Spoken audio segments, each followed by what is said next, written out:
आज हम लोग दूसरा पॉइंट हम सीखेंगे। प्रार्थना में सबसे महत्वपूर्ण जो बिंदु है वो है आराधना। वो क्या है? आराधना। इसे आप लिख सकते हैं।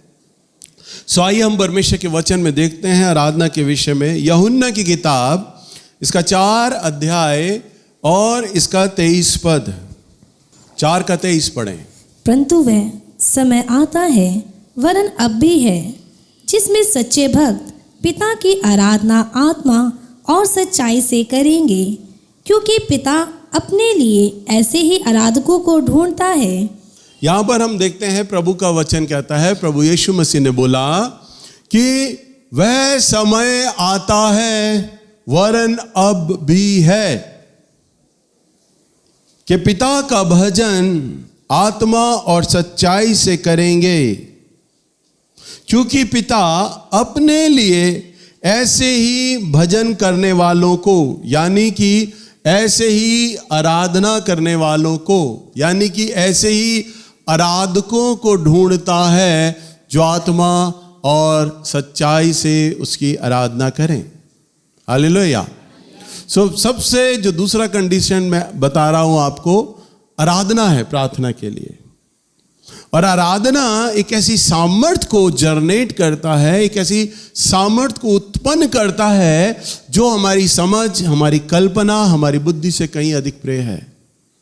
आप लोगों को लगता होगा जब हम प्रार्थना में बैठे तो शॉर्टकट, क्योंकि आप सभी लोग बिजी हैं, आप विचार करते होंगे जब हम प्रार्थना करें तो सबसे पहले हम अपनी ज़रूरतों को मांगना शुरू कर दें, प्रार्थना करें, हम अपनी नाना प्रकार की हमारी जो भी आवश्यकताएं हैं वो प्रभु के आगे रख दें। हमें प्रभु आप चंगाई दो, हमें पैसा दो, मेरे पति का नशा छुड़ा दो, दारू छुड़ा दो, बेटी का ब्याह करा दो, बच्चों के अच्छे नंबर आने पाए, हमें अच्छा घर मिलने पाए, और बस सारी ढेरों सारी प्रार्थनाएं प्रभु के आगे करने के बाद आमीन कर देना और कमरे से बाहर निकल आना।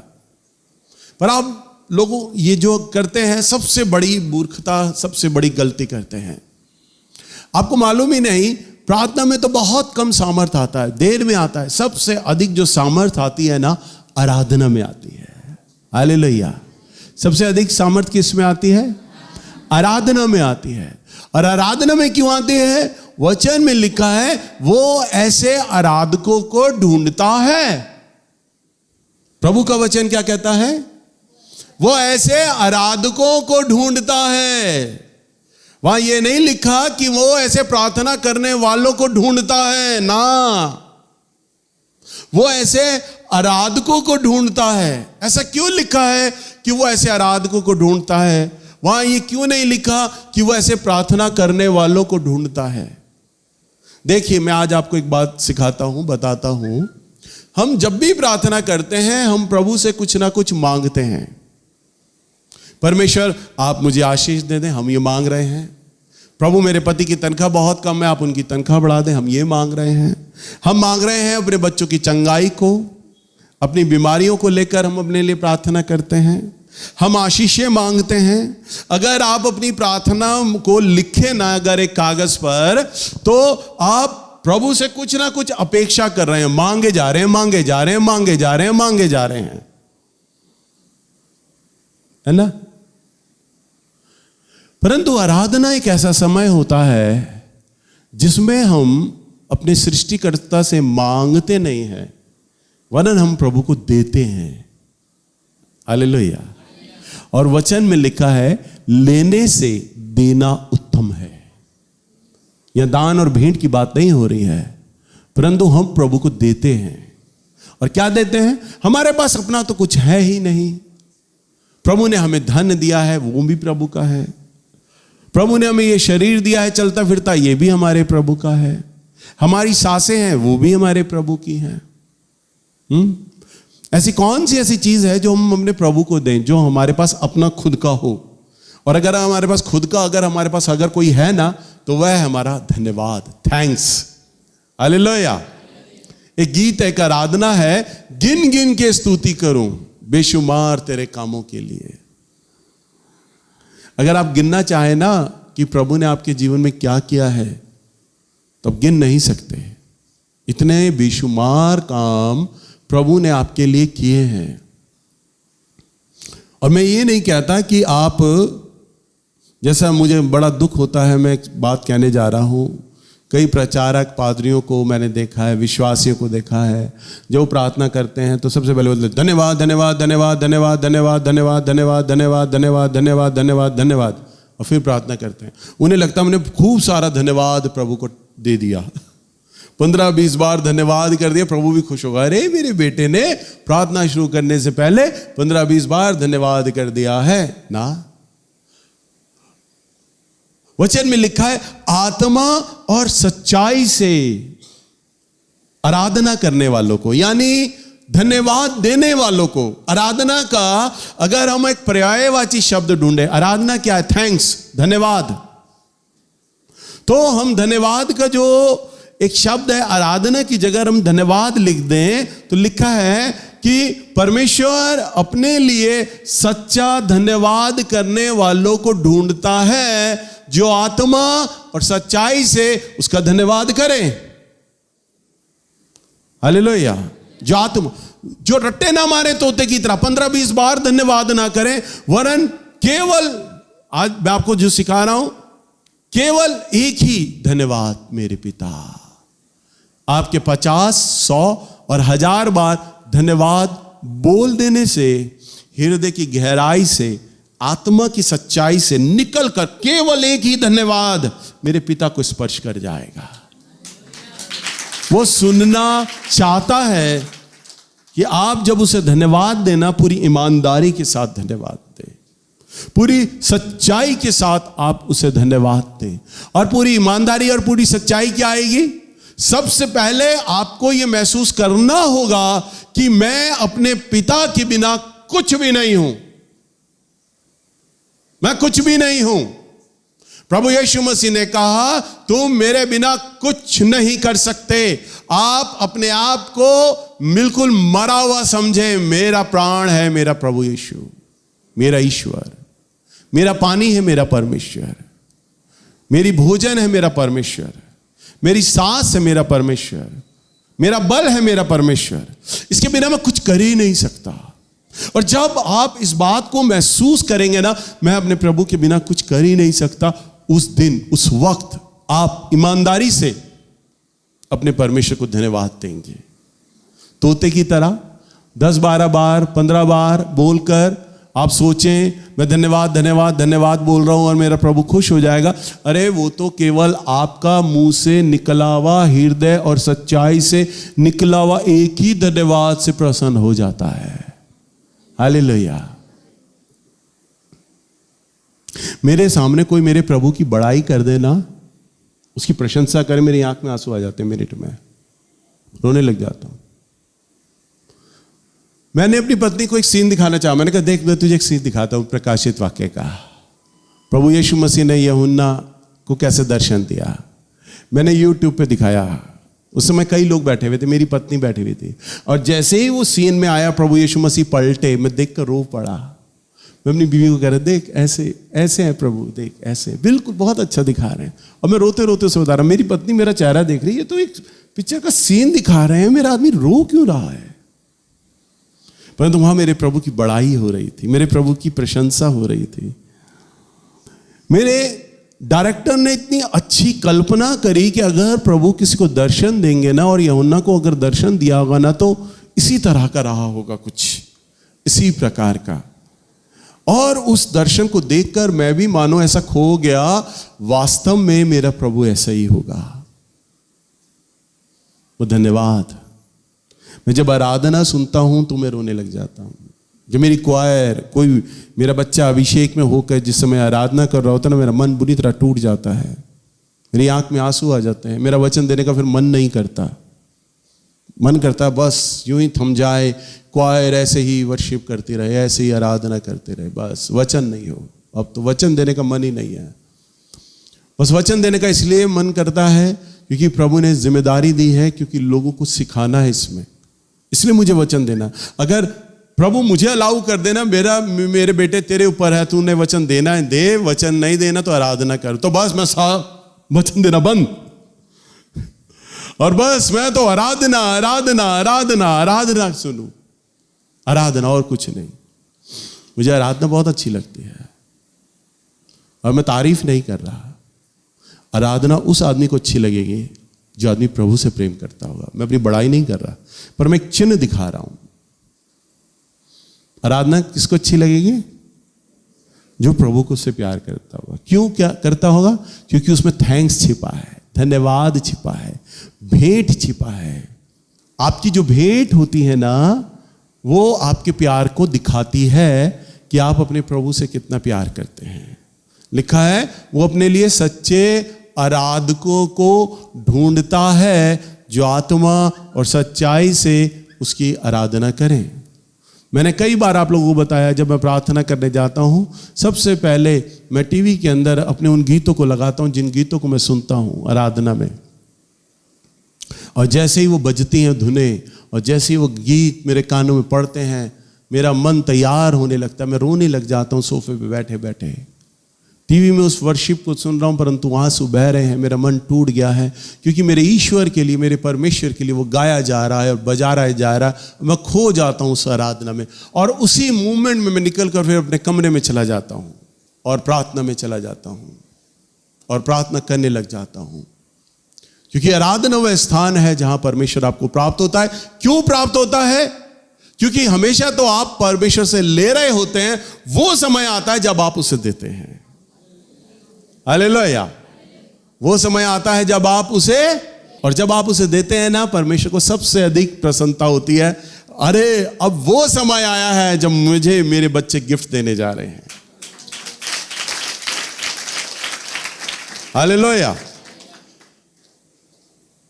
जब मुझे मेरे बच्चे गिफ्ट देने जा रहे हैं, उन्हें वो सबसे अच्छा वो समय लगता है। मैं अपने एक एक्सपीरियंस बताता हूं। मैंने अपनी पूरी कलीसिया प्रचारकों को दे रखी है। मेरे प्रचारक लोगों को, मेरी कलीसिया मेरे प्रचारक लोगों को ही गिफ्ट देती है, उन्हें ही अच्छा खाना खिलाती है। मैं एक चीज आपको बता रहा हूं, बुरा मत मानिएगा, पूरे साल भर मेरी कलीसिया मुझे नहीं पूछती, कोई गिफ्ट, कोई खाना, कुछ नहीं। बस जब केरल में जाता हूं, जिस क्षेत्र में जाता हूं, वहीं पे बस मुझे गिफ्ट दे देते हैं, वहीं पे खाना खिला देते हैं। परंतु कलीसिया का एक दो परिवार ऐसे हैं जो मेरे लिए बीच हफ्ते में खाना बना के लाते हैं अपने घर से। और जो खाना बना के लाते हैं ना, मेरा मन रोता है, खुश हो जाता हूं। क्या मैं आत्मिक पिता हूं? ये परिवार मेरे लिए खाना बना के लाया है। इतनी बड़ी कलीसिया, मुझे कोई नहीं पूछता, इस परिवार ने पूछा, ये परिवार खाना बना के लाया। मेरा मन होता है, ये परिवार, ये व्यक्ति मुझे कितना प्यार करता है, मेरे लिए खाना बना के लाया है, और मेरे दिल से उसके लिए आशीर्वाद निकलता है, दुआ निकलती है। अब आप ऐसा मत करना, सुन ले, अरे भैया के लिए खाना बनाना चाहिए यार, हम वास्तव में भैया ठीक कह रहे हैं, अब हम बनाएंगे। ऐसा मत करना, देखा था कि नहीं, दिल से निकली हुई चीज। अब जो परिवार वो मेरे लिए खाना बना के लाता है ना, तो दिल से बना कर लाता है, बड़ा अच्छा लगता है, दिल से बना के लाया है, प्यार होता है उसके अंदर। एक आत्मिक पिता के लिए सम्मान होता है, एक आत्मिक पिता के लिए धन्यवाद होता है, एक आत्मिक पिता के लिए आदर होता है। वो खाना बता रहा होता है कि मैं बड़े आदर के साथ तेरे लिए बनाया गया हूं। तो मुझे वहां पर बहुत अच्छा लगता है। और तब वो परिवार आकर ये नहीं सोचता कि मैं भैया के पास अकेले आके बैठ गया हूं, भैया से कुछ वचन सीख लूं या भैया से मैं प्रार्थना करा लूं। वो परिवार उम्मीद नहीं करता। अभी एक परिवार मेरे पास आया था, उनका जन्मदिन था, उन्होंने मेरे लिए खाना बना के मेरे पास लाए। मुझे पता ही नहीं था जन्मदिन है। मेरी पत्नी ने बताया कि जब वो जाने लगे, दरवाजा बंद भी हो गया, तो मेरी पत्नी ने बताया, अरे उसका जन्मदिन है आज, वो इसलिए तो खाना बना के लाया। मैंने कहा अच्छा, इसलिए लाया था? मैंने कहा अरे बुलाओ बुलाओ। तो वो आया, मैंने कहा अरे बेटा तेरा जन्मदिन था, तूने बताया नहीं। कह रहा कोई बात नहीं। तो मैंने उसके लिए प्रार्थना किया।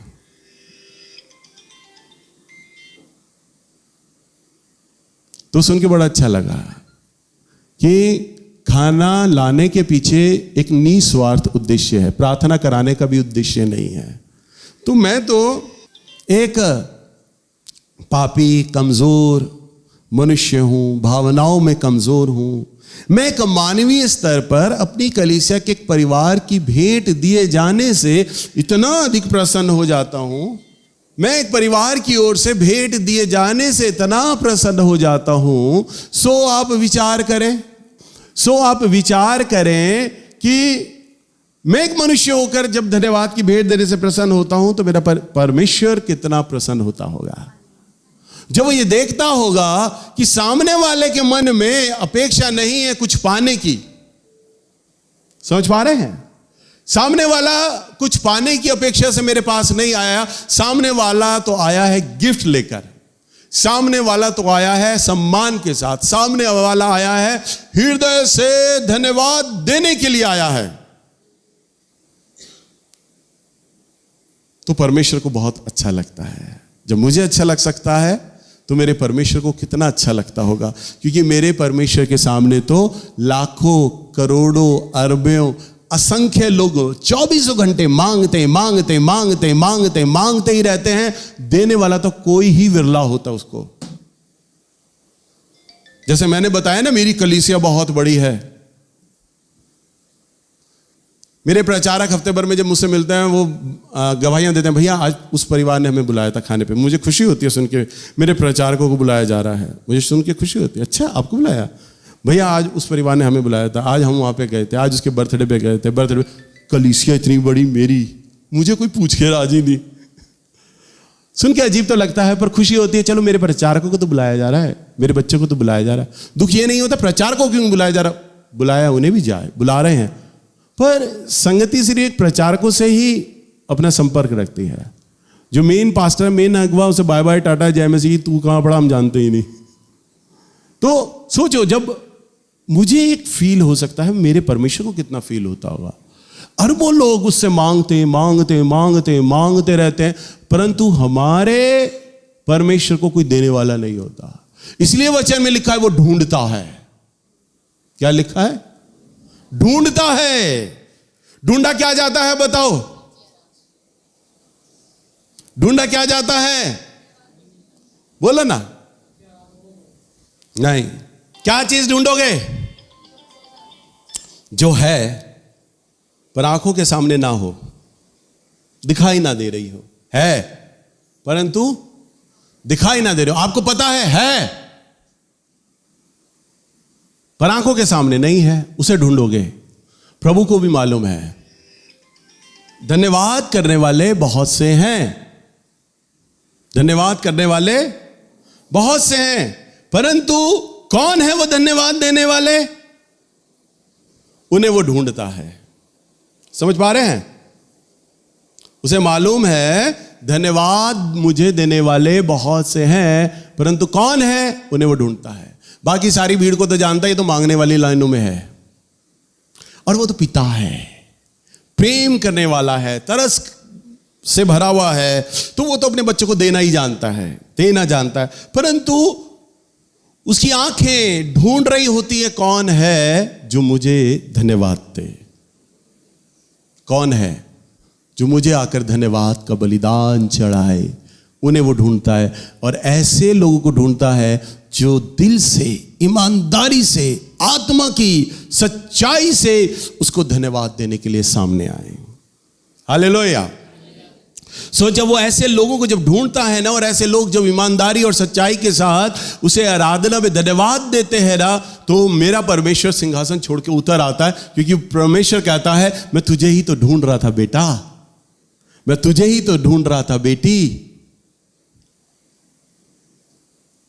प्रभु कई बार मुझे दाऊद बोलता है, ये दूसरे लोगों का अनुभव है, मेरा अनुभव नहीं है। मेरी पत्नी को प्रभु ने बोला ये मेरा दाऊद है, मेरी बहन को बोला ये मेरा दाऊद है, मानसी को बोला ये मेरा दाऊद है।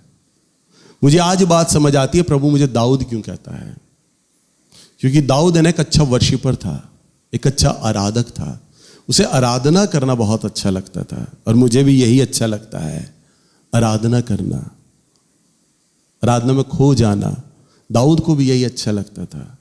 दाऊद ही एक ऐसा याजक था जिसने आराधनालय की क्वायर को अनॉइंट किया था, अभिषेक किया था, मालूम है, ताकि बहुत अच्छे से उसने हर एक वाद्य यंत्र को अनॉइंट किया था, अभिषेक किया था, क्योंकि ये परमेश्वर के लिए गाए और बजाए जाएंगे। आराधना को लेकर बहुत ही ज्यादा वो सीरियस था, गंभीर था। उसने आराधना का एक अलग दल बनाए हुए थे।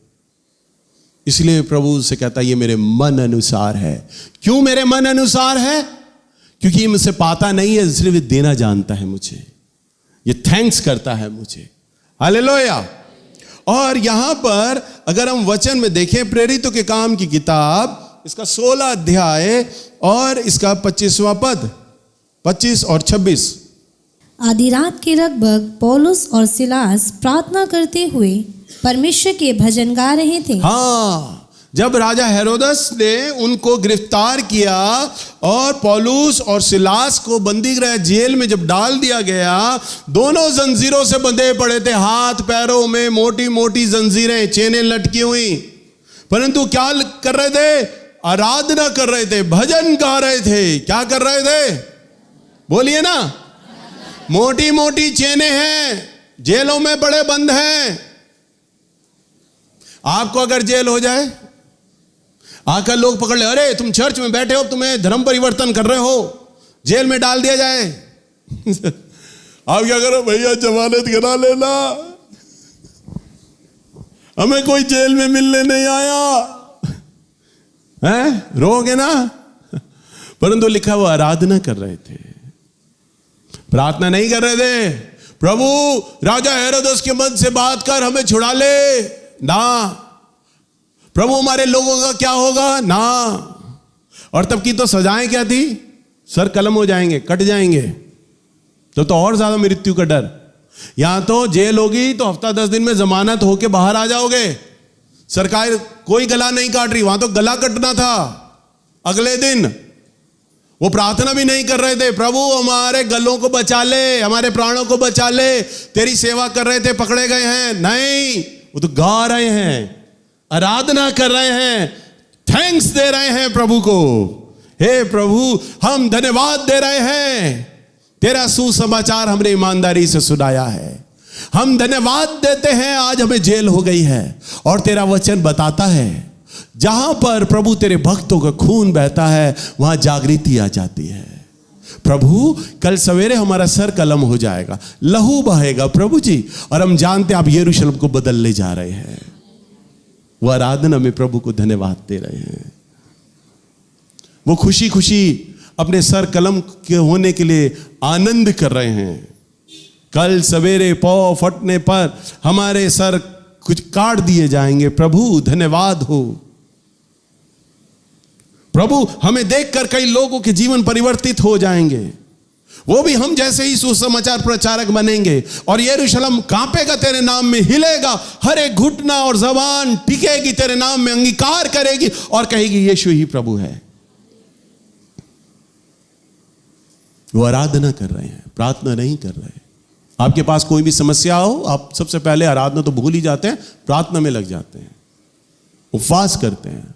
आप मुझे बुलाएंगे अपने घर पे खाने के लिए, मैं सोचूंगा ओ आज तो ये कलीसिया धन्यवाद दे रही है, परंतु बाद में पता चलेगा धन्यवाद नहीं तो फिर प्रार्थना के लिए बुला लिया इन्होंने, भैया जी प्रार्थना करना। हालेलुया, प्रार्थना, परंतु वो आराधना कर रहे हैं। प्रभु के जो बच्चे होते हैं ना, वो प्रार्थना कम आराधना ज्यादा करते हैं, क्योंकि वो जानते हैं, वो इस नियम को, इस कुंजी को जानते हैं, लेने से देना उत्तम है।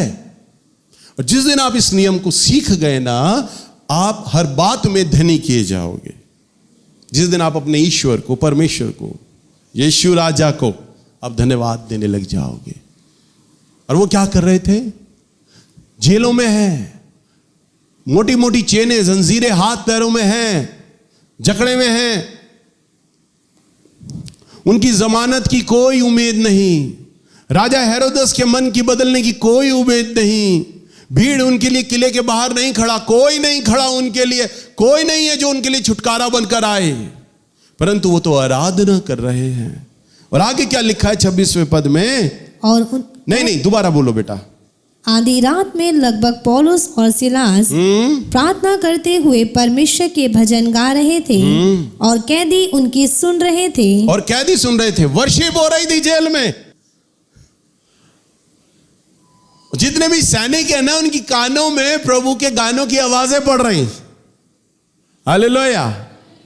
अन्य जाति लोग थे वो कैदी, वो मूर्ख बोल रहे होंगे, अरे मरने वाले हैं ना बेचारे, अपने ईश्वर को याद कर रहे हैं। हर कोई आदमी यही तो करेगा, अपने ईश्वर को याद कर रहे हैं, दुहाई दे रहे हैं हमें बचा ले, परंतु ना, वो तो धन्यवाद दे रहे थे प्रभु को। और आगे क्या हुआ 26वें पद में? इतने में एकाएक भूकंप आया, यहाँ तक कि बंदीगृह की नींव हिल गई। बंदीगृह की नींव हिल गई, परंतु सब द्वार तुरंत खुल गए और सबके बंधन खुल पड़े। हाँ, क्या हुए? इतने में एकाएक क्या हुआ? भूकंप आया और बंदी गृह की नींवें हिल गई। तब की नींव और अब की नींव में बहुत फर्क है। हमारी तो 4 इंच की नींव और उनकी नींव कई कई फुट चौड़ी, इतनी इतनी फुट, बड़े बड़े पत्थर, कई कई मन का एक पत्थर होता था, बड़ा बड़ा पत्थर। लाल किले को देख के आओ, पुराने किले को देख कर आओ, कुतुब मीनार को देख कर आओ, इतने भारी भरकम ईंटों से नहीं बने होती थी पुरानी बिल्डिंगें। तब के बंदी गृह मोटे मोटे पत्थरों से बनाए गए थे। उनकी नींवें मेरे परमेश्वर ने उखाड़ दी, पत्थर उखड़ गए, नींव छोड़ चुकी थी इमारत। मेरा प्रभु ऐसे भूकंप को लेकर आया आराधना में। जेल टूट चुका और सपाट मैदान बन गया है। जिन दीवारों में उनकी संकलें बंधी हुई थी ना, वो दीवारों ने दम तोड़ दिया, चेले फ्री हो गई उनकी।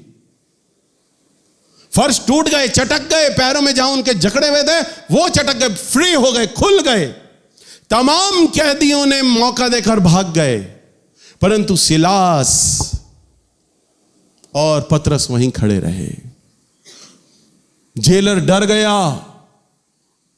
आगे अगर वचन में देखें, जेलर डर गया, सारे लोग भाग गए हैं, अब कल मेरा सर कटवाया जाएगा, क्योंकि भूकंप इतना भारी आया है। कैदी भाग गए। राजा मेरे से हिसाब लेगा, सारे कैदी कहां चले गए। परंतु उसने देखा, अरे ये प्रभु के संत लोग तो खड़े हैं। मालूम है क्या हुआ? जेलर ने प्रभु उनके आगे घुटने टेक दिए और जेलर ने कहा, भाइयों, मैं और मेरा परिवार उद्धार पाने के लिए क्या करें?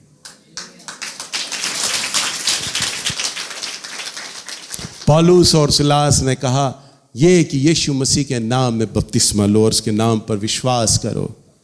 तब उसने कहा, जेलर ने, चलो मेरे घर, मैं तुम्हें भोजन कराऊंगा और मेरे परिवार को बपतिस्मा दो। जेलर, उस जेल का जेलर और उसका घराना, पत्नी, बच्चे, सब ने रात को ही बपतिस्मा लिया, प्रभु यीशु पे विश्वास लिया है। वो ये जान गए, आराधना में इतनी सामर्थ है, आराधना में इतनी सामर्थ है कि जेल भी उसका भार नहीं उठा सकती। हिल गई नींव। सच्चे आराधकों को ढूंढता है। जेल में सच्चे आराधक थे।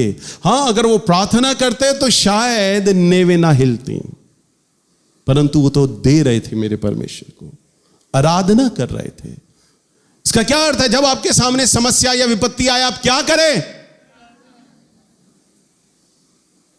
आप धन्यवाद दे परमेश्वर को। क्या दे? धन्यवाद।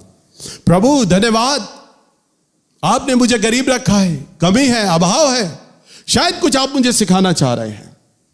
मेरे जीवन में ही कई कमियां होंगी प्रभु, जिन्हें आप इन समस्याओं को निकाल नहीं रहे। आप मुझे वचन में और गहरा बनाना चाहते हैं और सिखाना चाहते हैं। पवित्र आत्मा, मैं आपको धन्यवाद देता हूं इस गरीबी के लिए, क्योंकि ये गरीबी है तभी तो मैं आपके बारे में जान पाया। इस गरीबी आ जाने के लिए प्रभु मैं धन्यवाद देता हूं। हालेलुया। धन्यवाद दोगे गरीबी के लिए? प्रभु, आपने मुझे बीमार पड़ने दिया, बीमार पड़ा तभी मैं चर्च आया, तभी आपके बारे में जान पाया, सीख पाया। सो प्रभु, अगर ये बीमारी ना होती तो आप मुझे ना मिल पाते। आपने बीमारी दी तभी तो मैं जान पाया। सो मैं इस बीमारी के लिए भी आपको धन्यवाद देता हूं। मत मांगो चंगाई, धन्यवाद दो बीमारी के लिए, धन्यवाद दो कलेशों के लिए, धन्यवाद दो गरीबी के लिए, धन्यवाद दो समस्या के लिए। आपको मूर्खता लग रही होगी मेरी बातें, परंतु सच में आप धन्यवाद दो परमेश्वर को। प्रभु कहेगा, तुझे चंगाई नहीं चाहिए, तुझे पैसा नहीं चाहिए, तुझे शांति नहीं चाहिए, अरे तू तो पागल हो गया है मेरे प्यार में, मेरे बच्चे। तू तो धन्यवाद देता है हर बात में। और वो जो थैंक्स है ना, आपकी जबान ना दे, ये हृदय की तलछट्टी से निकल कर आए वो धन्यवाद। तो मेरा प्रभु कहेगा, मेरे बेटे, मैं चंगाई को आज्ञा दूंगा कि वो तेरे वंश में आकर बस जाए। बीमारी तेरी सीमा से बाहर रहेगी, तेरे घर की सीमा को लांघने ना पाएगी। मैं धन को आज्ञा दूंगा कि तेरे बटुओं में जा बसेगा। तेरी आने वाली नस्लें भी कभी गरीबी का मुंह ना देखेंगी। क्योंकि तू प्रार्थना नहीं वरन धन्यवाद देता है। और जब धन्यवाद होता है मैं ऐसे लोगों को ढूंढता हूं और उनके साथ में मैं वास करता हूं, रहता हूं। और जहां मेरा परमेश्वर रहता है वो जगह स्वर्ग हो जाती है। हालेलुया। और जहां स्वर्ग है, स्वर्ग में गरीबी होगी, बीमारी होगी, कंगालपन होगा, तनाव समस्याएं होंगी, क्योंकि परमेश्वर वहां है। परमेश्वर को आप कैसे बुलाएंगे, अपने साथ कैसे निवास करा सकते हैं? जो आराधना करेगा। हालेलुया। जब आप आराधना करते हैं, आराधना के लिए मन को तैयार करते हैं, बस प्रार्थना तो एक औपचारिकता होती है। प्रभु ने आपको कहा है ना मांगने के लिए, बेटा मांग लो, परंतु वो तो आपकी विचार, आपकी कल्पनाओं को जान लेता है, पहले ही सैंक्शन कर देता। पास मैंने पास कर दी ये सारी चीजें। प्रभु ने मुझे सपने में आकर क्या बोला? तू मुझसे चर्च की जमीन क्यों नहीं मांगता है? शिकायत कर रहे हैं प्रभु, तू मांगता ही नहीं। मेरी आत्मा प्रभु को क्या कह रही है? प्रभु ये आपकी सेवा है, आपने अपने लोगों को बैठाना है, आप ले जाएंगे ना अपने लोगों को। प्रभु की आत्मा मुझे क्या कहती? तू मुझसे मांग, मैं तुझे दे दूंगा। दे दूंगा क्या है? कंफर्म, पक्का है देना, परंतु औपचारिकता, एक फॉर्मेलिटी है। मांग तो सही। मेरा प्रभु देने जा रहा होगा ना जिस दिन मुझे ले नेल्स। मैं नहीं चाहता कि कोई मनुष्य ये कहे कि किसी करोड़पति आदमी ने, किसी अमीर आदमी ने नेल्स को जगह बना कर दी। ना, मैं नहीं सुनना चाहता। मैं ये सुनना चाहता हूं नेल्स को जो चर्च बना के दिया है ना, वो प्रभु यीशु मसीह ने बना के दिया है, परमेश्वर ने बना के दिया है। और मैं उस दिन का वेट कर रहा हूं। और कोई पादरी मुझे बेवकूफ बना सकता है, बोल सकता है, पर नहीं। मैंने अपने सारा आदर, सारी महिमा मैंने अपने प्रभु को दिलानी है। मेरे प्रभु को महिमा मिलना चाहिए बस। और मेरा प्रभु जब मुझे जाएगा, और प्रभु ने बोल दिया सन 2023 तक मैं तुझे एक बड़े चर्च में ले जा रहा हूं, और वो मैं ले जा रहा, बस मैं ये तो जानता हूं बस। अरे हृदय से, आत्मा की थलचट्टी से अगर अपने सृष्टिकर्ता को धन्यवाद ही बोलोगे ना, किसी भी जबान में, चाहे वो गा के, बजा कर या बोल कर, मेरे प्रभु को छू जाएगा और मेरा प्रभु भी आपके कमरे में उतर आएगा। हालेलुया। और बंदी गृह की नेवें हिल गई थी, मेरा परमेश्वर आपके घर की नेवें हिला देगा। टूटेगा नहीं परंतु आ जाएगा। हालेलुया। आइए हम लोग प्रार्थना करें।